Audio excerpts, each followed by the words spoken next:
is the fall of 1871 in northeastern Wisconsin. A fire breaks out in the town of Peshtigo. It spreads from one county to the next, destroying 1 million acres of land in its path. In the town of Robinsonville, people watch in horror as the sea of flames engulfs their homes.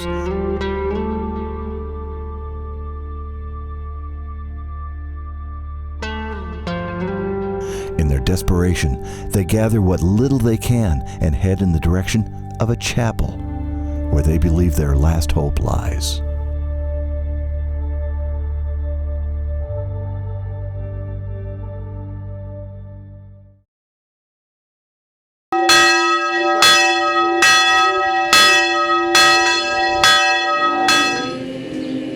It's August 15th, 2009.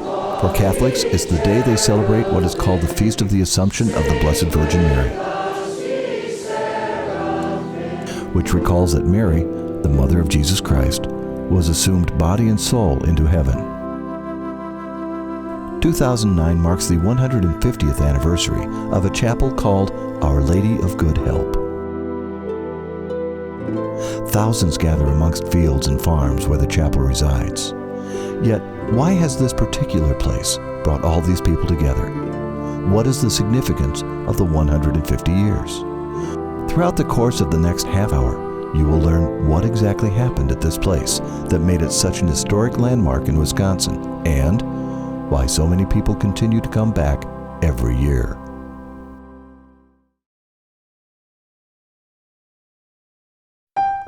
By the year 1853, Wisconsin was host to a large body of immigrants from Belgium, where our story begins. In Belgium, there lived 22-year-old Adele Bryce. Born on January 30th, 1831, little is known of her childhood, only that she had little education and, by accident, lost sight in one of her eyes. She was well known for her simple religious ways. It was said that at a very young age, Adele made a promise to the Virgin Mary that when she grew up, she was going to become a religious and dedicate her life to the foreign missions. And they had vowed that when they grew up, they were going to join a convent and do work in the foreign missions. That was their goal at that very young age of First Communion. But her plans were about to take a turn. In 1855, Adele discovered that her parents were planning to emigrate to the United States in search of greener pastures. Adele was reluctant to go and discussed the dilemma with her confessor. And Adele was torn. She didn't know what to do. She really wanted to stay in Belgium and join that convent and work in the foreign missions. She was concerned. She went to her parish priest. He told her to do as her parents wished and, quote, "If God wills it, you will become a sister in America." Adele obeyed and went to America, not knowing what lay ahead. The Bryce family left Belgium on June 9, 1855, and 2 months later arrived in Red River, Wisconsin. They purchased some 240 acres of land and began their life in the New World. Life was hard for the average pioneer. Work was plentiful, and money was scarce. Life was difficult. This was all wooded territory. When the settlers first got here, they had to, struggle to clear land. To just eke out a living and to survive over the winter was a constant struggle. Many people died during the winter and did not survive those first years when they moved here. Adele shared the burden with her family by working in the fields, carrying grain to the grist mill miles away, and preparing shingles for market. 4 years after Adele arrived in Wisconsin, she would experience the event that ultimately changed her life. Adele was on her way to the grist mill with a sack of grain to be ground for wheat, and she was traveling through this very site, and it was just an Indian trail, all wooded, but she got to this site, and all of a sudden this beautiful lady in white appeared, but didn't say anything, and she stood between a maple and a hemlock tree, is what Adele described as where the lady stood. So Adele, startled, the lady appeared, then disappeared, and Adele kept on her way to the grist mill and went home. When she related her experience to her parents, they presumed to think it a lost soul in need of prayers. Well, it was that following Sunday, on October 9th, 1859, And Adele was on her way to church that morning with her sister Isabel and a neighbor lady, and she got to this spot again. And again, between that same maple and hemlock tree, the beautiful lady in white appeared again. Adele was a little frightened and concerned, and the three ladies continued on their way to church. So Adele, again, like she did back in Belgium, went to the priest after Mass and said, "Father, this happened to me twice now. I don't know what to make of this. What should I do?" So the priest counseled her and said, "I want you to go back that same way, but this time if the lady appears, I want you to say, 'In God's name, who are you and what do you want of me?'" So Adele now felt empowered, like, I have a mission now, I know what to do. So they came back on their route home from church, and they got to this spot again. And between the maple and the hemlock tree, the lady appeared. Now, I always like to read the direct quote from the chapel history book, which I am holding, and this gives you the exact exchange and what happened, and I don't like to miss any of it, and so pardon me for reading it. But they got to this spot, and when the lady appeared, Adele said, "In God's name, who are you and what do you want of me?" asked Adele as she had been directed. "I am the Queen of Heaven who prays for the conversion of sinners, and I wish you to do the same. You received Holy Communion this morning, and that is well, but you must do more. Make a general confession and offer communion for the conversion of sinners. If they do not convert and do penance, my son will be obliged to punish them." "Adele, who is it?" said one of the women. "Oh, why can't we see her as you do?" said another, weeping. "Kneel," said Adele. "The lady said she's the Queen of Heaven." Our Blessed Lady turned, looked kindly at them, and said, "Blessed are they that believe without seeing." "What are you doing here in idleness?" continued Our Lady, "while your companions are working in the vineyard of my son?" "What more can I do, dear lady?" said Adele, weeping. "Gather the children in this wild country and teach them what they should know for salvation." "But how shall I teach them who know so little myself?" replied Adele. "Teach them," replied her radiant visitor, "their catechism, how to sign themselves with the sign of the cross, and how to approach the sacraments. That is what I wish you to do. Go and fear nothing. I will help you." And with that, the lady vanished. So that is the whole exchange and the whole mission that the Blessed Mother set her feet down here to give to Adele. One other important point I think that is cute in this exchange is she said, "What are you doing here in idleness while your companions are working in the vineyard of my son?" Well, poor Adele left her friends back in Belgium who had joined convents and were working in the foreign missions and were doing the work of her son, and our Blessed Lady is saying to her, "Adele, get busy. People are losing your faith all around you here. This is your mission territory." Word spread quickly of Adele's encounter with the Virgin Mary, and many, for the most part, believed her. Right after the apparition, Adele's father built a little, what's similar to a little roadside chapel, an 8x12 little chapel, right next to the apparition spot, just to kind of mark it so people would know when they came here this was the spot. As news of the apparition spread, the number of people who came to the little chapel increased. You're wondering, well, nothing was here at the time. It was just a wooded Indian trail. How was Adele going to fulfill that mission? She spent the first 2 years of this mission of hers walking in a 50-mile radius of this particular spot.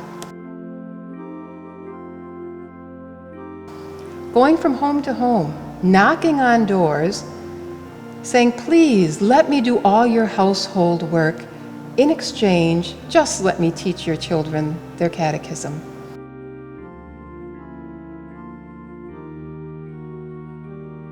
That is how important this mission was to Adele, that she would wear herself out, going from home to home, doing all of this work just for the privilege of being able to teach the children their catechism.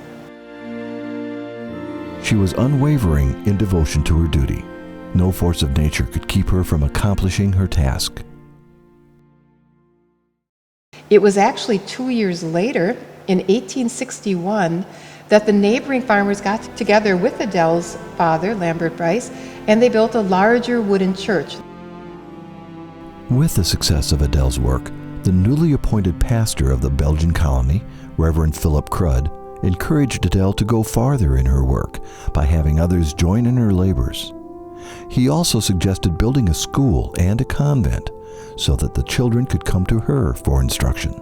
Well, if you can imagine 2 years of going from home to home, doing all this household work and teaching the children, it was taking its toll on Adele, and I think people could start to realize that. So the people that owned this land, this special spot where the Blessed Mother had sat down, donated it to Adele so that she could build the first boarding school here. To raise money to build the school, Adele undertook what was called a begging tour, going from community to community, asking for donations. Adele was successful in her efforts and the school was established by 1868. It had over 60 children enrolled. Tuition was $1 a week, but that was never enough to cover provisions for all who resided there. Adele would often go on begging tours for vegetables, grain, and meat. When she could not provide enough, Adele would often pray to the Virgin Mary for help, to which she always responded. Inside the school, lessons were taught in both French and English, and the children in general were bright, and many were advanced in their studies. It is clear that Adele and her companions worked unselfishly to provide the right atmosphere for the children in their care. However great their responsibility was, it must be understood that Adele and the other sisters did not belong to any official order or congregation. They wore traditional religious garb, retained their property and independence, and took no vows. This ultimately meant that they could leave anytime they wished. Like Adele, many devoted their lives to their work. The sisters were often called different names: the Sisters of Good Health, the Sisters of Good Help, and the Sisters of St. Francis of Assisi. The school, which they ran, was acknowledged as the second academy in the Green Bay Diocese.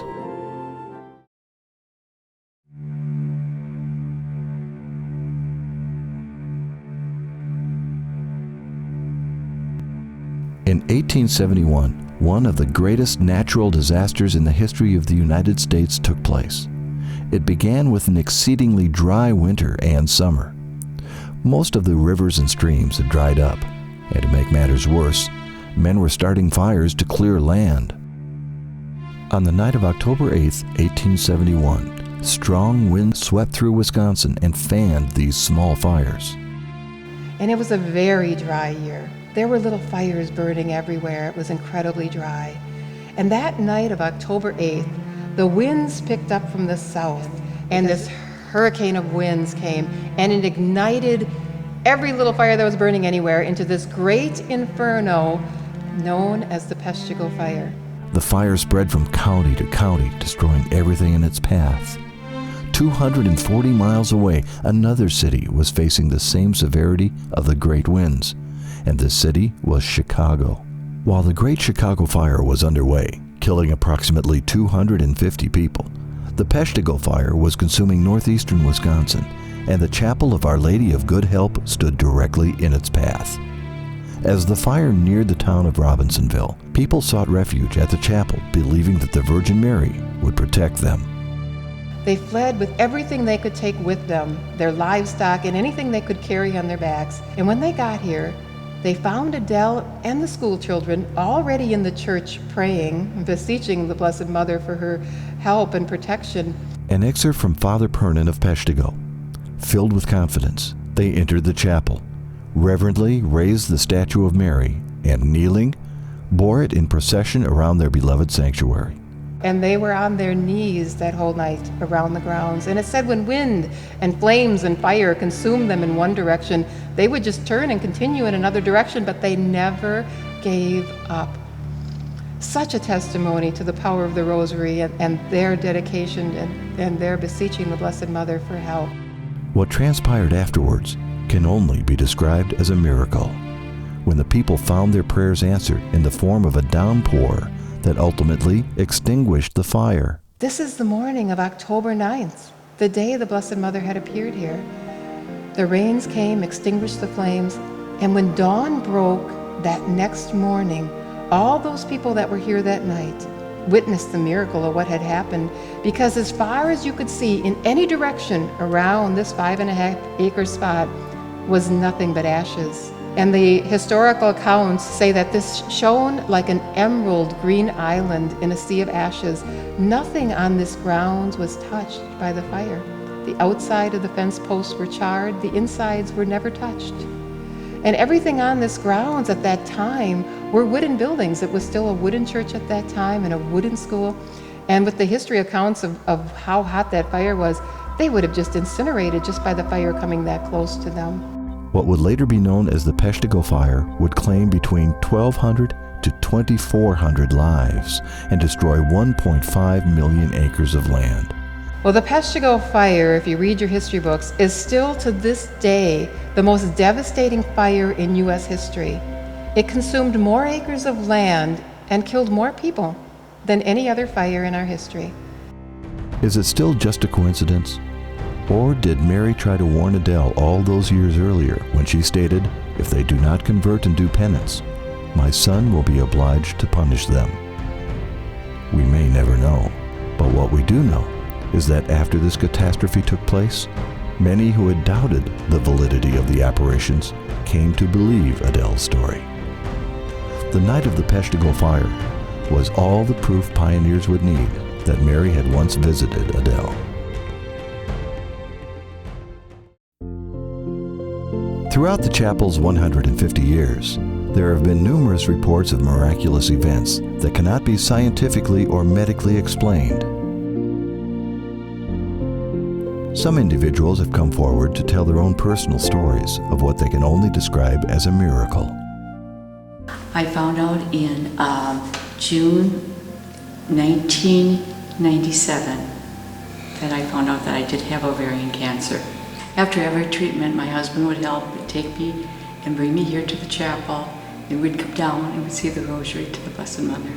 And the very last time my husband was driving me here, it was in January, and it was about 30 below zero, and it was cold, and we were just coming up to the driveway of the chapel, and as he was broaching the driveway, he said to me, "Martha," he says, "look at the huge, beautiful rainbow."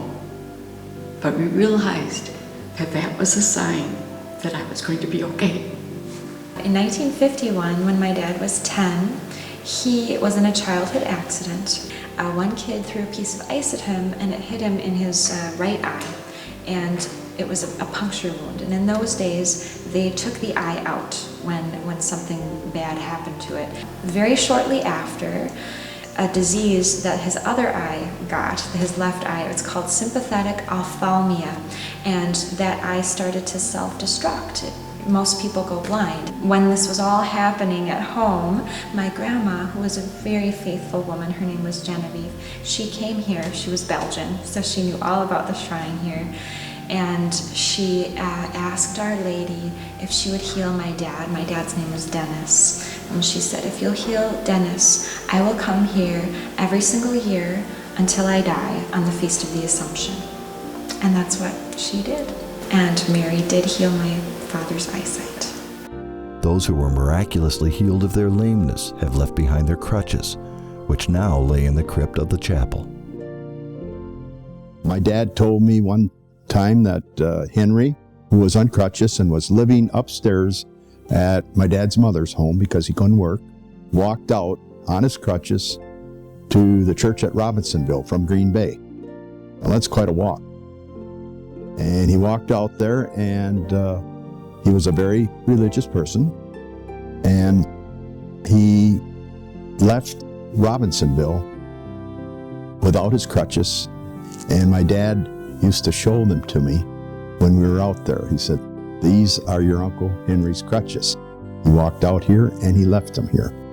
A lot of people ask, have things happened here? What kind of incredible things happened here? And I said, it's too numerous to tell you. I mean, Being here for 17 years and hearing the stories of people and all of the answered prayers. There have been other reports that have been in circulation for some years. One involved a hard-of-hearing man who reportedly was able to hear after saying the rosary at the chapel one afternoon. After that day, he had no need for his hearing aid. Another instance involved a woman who brought her blind child to the chapel. When the two left, the child was pointing in all directions, yelling, "Mama, look!" The child could see. While there is a sense that miracles have taken place, none have been investigated by the Catholic Church to determine whether an actual miracle did occur. If we think of these extraordinary happenings or phenomena, the Church always takes a position of caution, because the Church is always at the service of the truth and wants to lead people into the truth of Jesus Christ. The Church wants to avoid any misunderstandings or other things that might distort the faith. And so there needs to be a time of testing, a time of prayer, a time of discernment to determine whether this is authentic or not. Many deemed an investigation unnecessary, for their witness to the experience was enough proof for them that the chapel was indeed a holy place. And I feel that the doctors did what they could, but I feel like by praying to the Blessed Mother and asking for help and believing that has what made me still be here. I think we can look to them to record the importance of the shrine of Our Lady of Good Help as a place of prayer and devotion, where people have sought the Lord's help in their time of great need and suffering.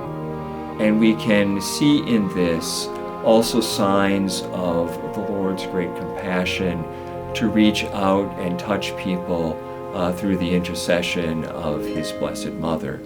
Even though we have no official or clear declaration as to exactly what these events have been, they have been meaningful in the hearts of the people and have helped them grow closer to Christ and trust ever more in His compassion and His mercy and His care for them.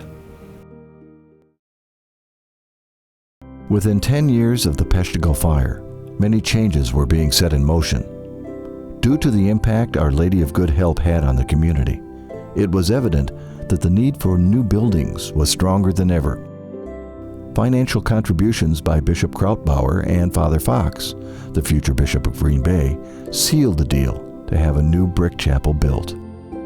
Work began in 1880 on the new brick structure, and in 1885, Bishop Krautbauer approved the first brick shrine. A schoolhouse would later be built to accommodate more than 100 children a year.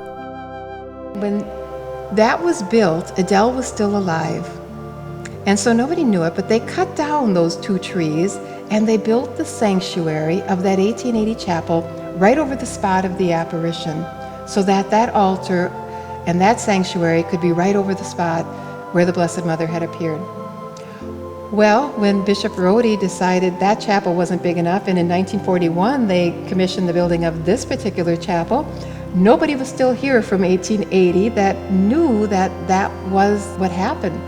And it wasn't until they were taking down the 1880 chapel to build this current chapel building that they found preserved under the floor of the sanctuary the 2 stumps of the trees and the site of the apparition. So to this day, this particular chapel was designed with an area we call the crypt, because it preserves that spot where they found those 2 stumps of the trees. So not only do we have a beautiful sanctuary here in our upper church, but we have a beautiful crypt with a statue of Mary on that spot where those 2 stumps of trees were found under the 1880 chapel.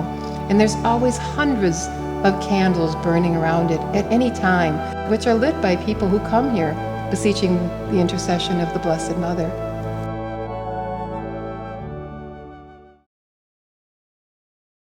At the very beginning, Adele took on much to do the work that she believed Mary had commissioned of her.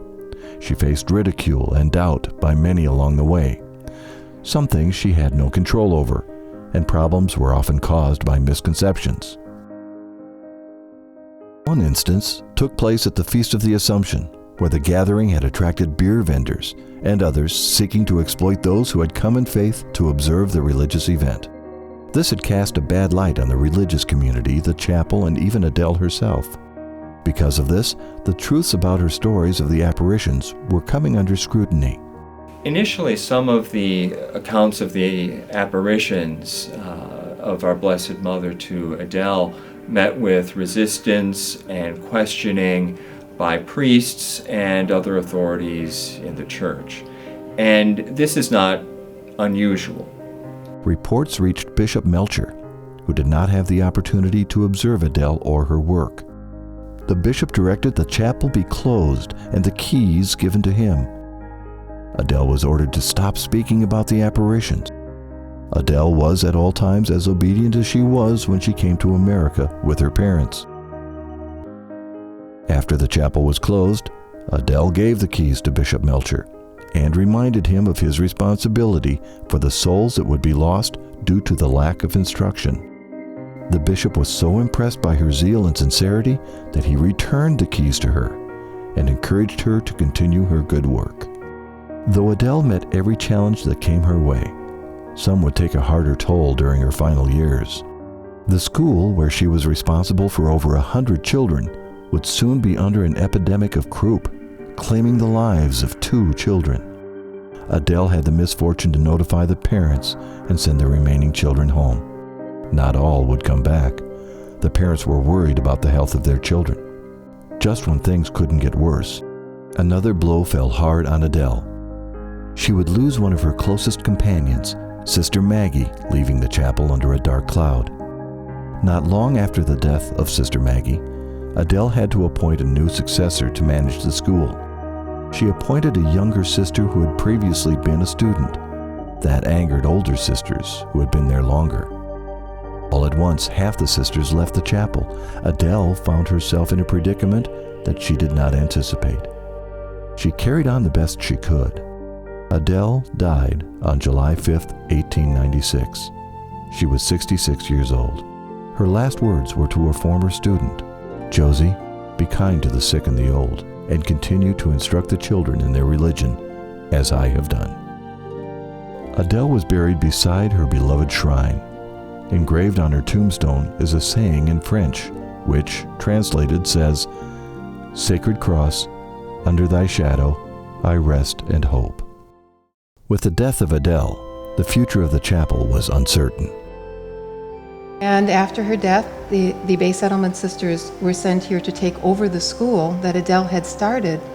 And Mother Frances entrusted Sister Pauline, then stationed at Delwich, Wisconsin, with this mission.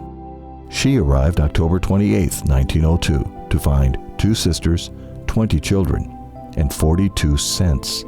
Determination and faith in the divine providence, Sister Pauline continued her work on preserving the chapel until her death, March 15, 1926. So at that point in time, the buildings were converted by the Green Bay Diocese to a home for crippled children. And it was used for over 20 years as a place for crippled children to come and be taught and instructed.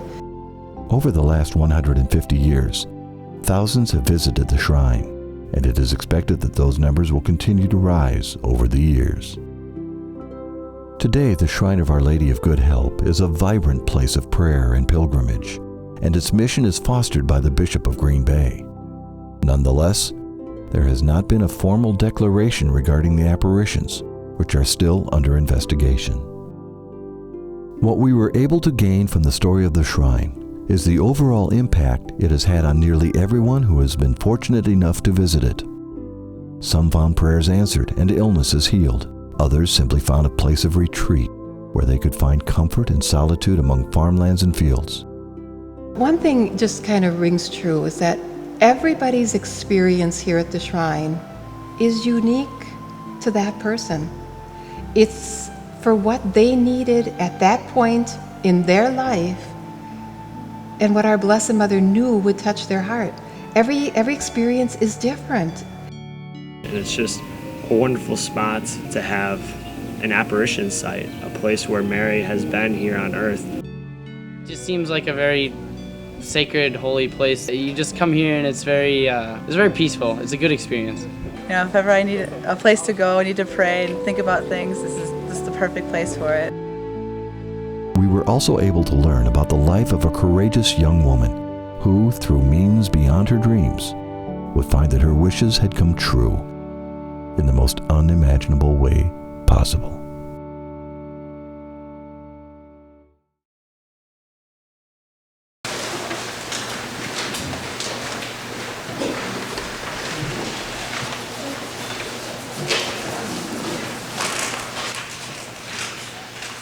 It is indeed a great honor to be here this morning and to be able to make a special proclamation, a proclamation that in one way could be considered to be evolving for many, many years.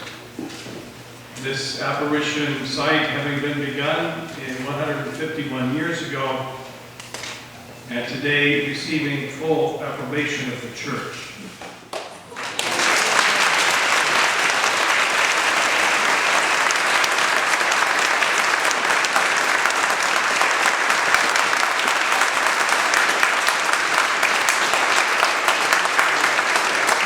I'd like to share with you now the official decree which lists the reasons for this decision and also to now officially proclaim it. Here before all of you gathered here this morning who have had so much connection through your ancestors and yourselves to this beautiful shrine, and to those who are listening by radio or watching by television, that you too may be connected in a special way to this important event. Given that for over 151 years, a continuous flow of the faithful has come to champion Wisconsin to pray, to seek solace and comfort in times of trouble, and to petition our Lord Jesus Christ through the powerful intercession to Our Lady of Good Health. Given that incessant prayer has gone up in this place, based upon the word of a young Belgian immigrant woman, Adele Bryce, who in October 1859 said that the Blessed Mother, a lady clothed in dazzling white, had appeared to her on this side. The lady was elevated slightly in a bright light and gave words of solace and comfort and a bold and challenging mission for the young immigrant woman. The lady gave her a twofold mission of prayer for the conversion of sinners and catechesis. Quote, "I am the Queen of Heaven, who prays for the conversion of sinners, and I wish you to do the same," she said to Adele. You received Holy Communion this morning, and that is well, but you must do more. Make a general confession and offer communion for the conversion of sinners. Gather the children in this wild country and teach them what they should know for salvation. Teach them their catechism, how to sign themselves with the sign of the cross, and how to approach the sacraments. That is what I wish you to do. Go and fear nothing. I will help you. Adele Bryce began immediately to fulfill the mandate and mission entrusted to her by the lady, and oftentimes at great personal sacrifice went to the homes of the children to instruct them in the largely unsettled and forested area in Wisconsin. Adele was ever obedient to the authorities of the church and steadfast in the mission entrusted to her by Our Lady, no matter what difficulty she encountered.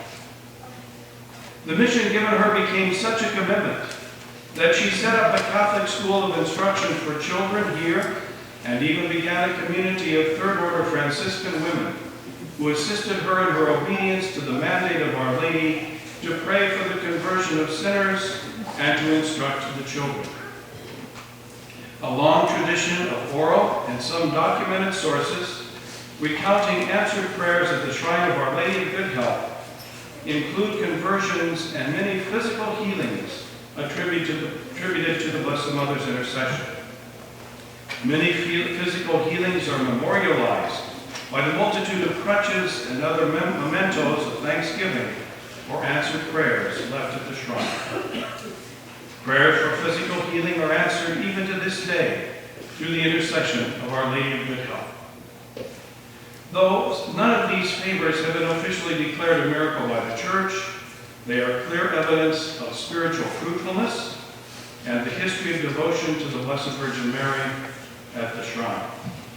This holy place was preserved from the infamous Peshtigo fire of 1871, when many of the faithful gathered here with Adele and prayed through the intercession of Our Lady of Good Help, with the result that the fire that devastated everything in its wake in this entire area stopped when it reached the parameters of this shrine. There is a clear testimony to the upright character of Adele Bryce.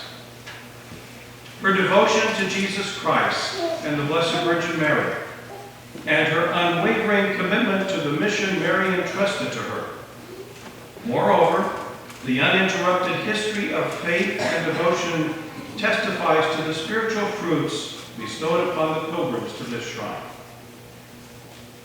Given all of the above, I asked 3 Marian experts to study the history of this alleged apparition and all of the extant documents, letters, and written testimonies in order to determine whether or not there are inherent contradictions or objections to the veracity of the testimony given by Adele Bryce with regard to the events of 1859, and to establish whether or not there is enough evidence to suggest that the events which happened to Adele Bryce may be of a supernatural origin. There is nothing in the person and character of Adele Bryce that would make us question the veracity of the substance of her account. In fact, her personal character is a major factor in favor of the recognition of the apparition.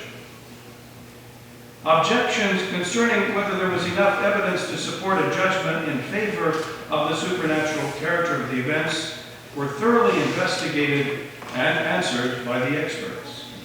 One of the experts affirmed that any lack of information does not invalidate, quote, the overall impression of coherence between the event and the consequences, the personality of the seer and commitment to the mission received, the comparability between this event and similar recognized apparitions, and challenges of the historical contexts and responses given. Therefore, it remains to me now, the 12th Bishop of the Diocese of Green Bay, and the lowliest of the servants of Mary and Jesus, to declare with moral certainty and in accord with the norms of the Church that the events, apparitions, and locutions given to Adele Bryce in October of 1859 do exhibit the substance of supernatural character, and I do hereby approve these apparitions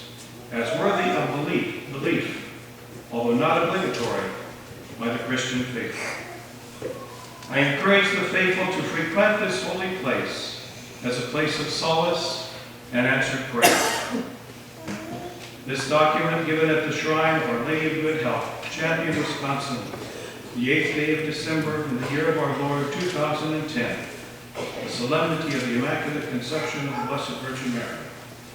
David L. Ricken, 12th Bishop of the Diocese of Green Bay, John F. Durkler, Chancellor. Let's thank the Blessed Mother.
Bye.